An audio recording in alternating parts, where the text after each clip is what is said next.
नमस्कार बच्चों, आज हम कक्षा 7 की महाभारत कथा का पहला पाठ महाभारत कथा का अध्ययन करेंगे। महाभारत की कथा महर्षि पाराशर के कीर्तिमान पुत्र वेद व्यास की देन है। सबसे पहले महाभारत की कथा वेद व्यास जी ने अपने पुत्र शुकदेव को कंठस्थ कराई थी।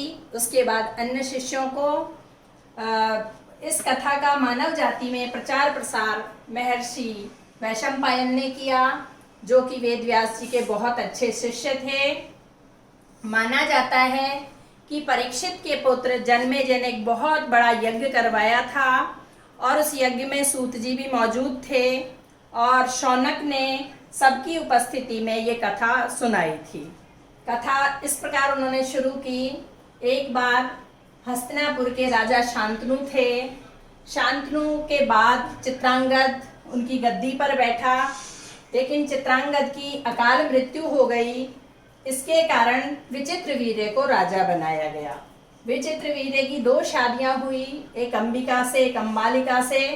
तो अंबिका का पुत्र धृतराष्ट्र, जो कि जन्म से ही अंधा पैदा हुआ था, और अंबालिका का पांडु।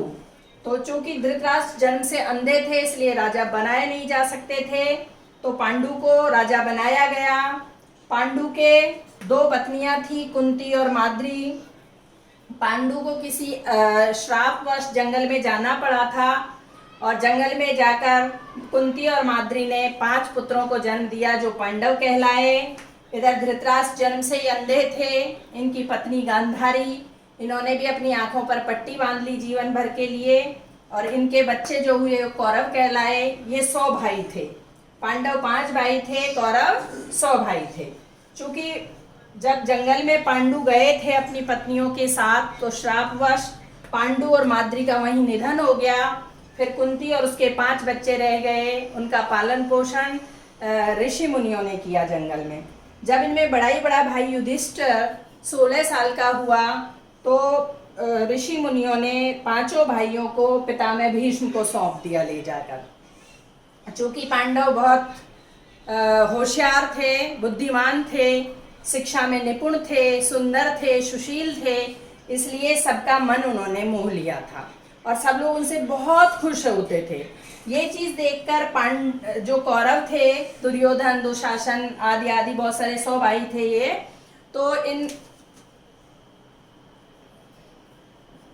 इनके मन में वैर भाव उत्पन्न हो गया पांडवों के लिए, और ये दिनों दिन इनसे जलते गए। फिर भीष्म पितामह ने देखा कि इनमें आपस में लड़ाई झगड़ा रहता है, तो पितामह ने फैसला किया कि इनको अलग अलग राज्य दे दिया। कौरवों को दिया हस्तिनापुर,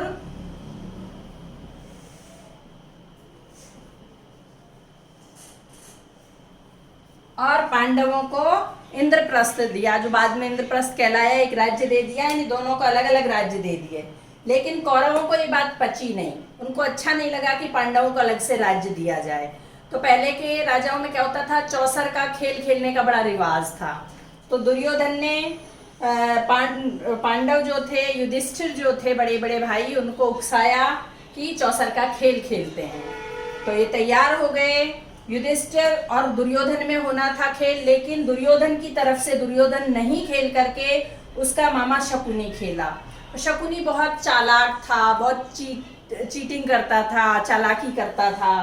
तो जब इधर से शकुनी खेला, इधर से युधिष्ठिर खेला, और जब धूर्तता हुई खेल में तो हारना सुनिश्चित था, इसलिए युधिष्ठिर हार गए, अपना राज्य हार गए।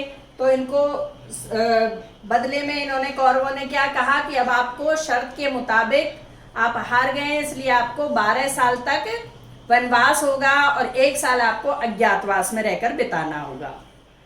अज्ञातवास में यानी अपनी पहचान छुपाकर। यदि 13वें साल आप किसी के द्वारा पहचान लिए जाओगे, तो पुनः 12 साल फिर आपको जंगल में रहना पड़ेगा। तो ठीक है, इन्होंने 12 साल तक जंगल में बिताए। 13वां साल अज्ञातवास भी पूर्ण किया। पूर्ण करके जब ये वापस लौटे और कौरवों से अपना राज्य मांगा, तो कौरवों ने देने से मना कर दिया। फिर पांडवों को अपना राज्य पाने के लिए युद्ध लड़ना पड़ा, और युद्ध में सारे कौरव मारे गए और 5 पांडव जीवित रहे। पांडवों ने 36 साल तक राज्य किया।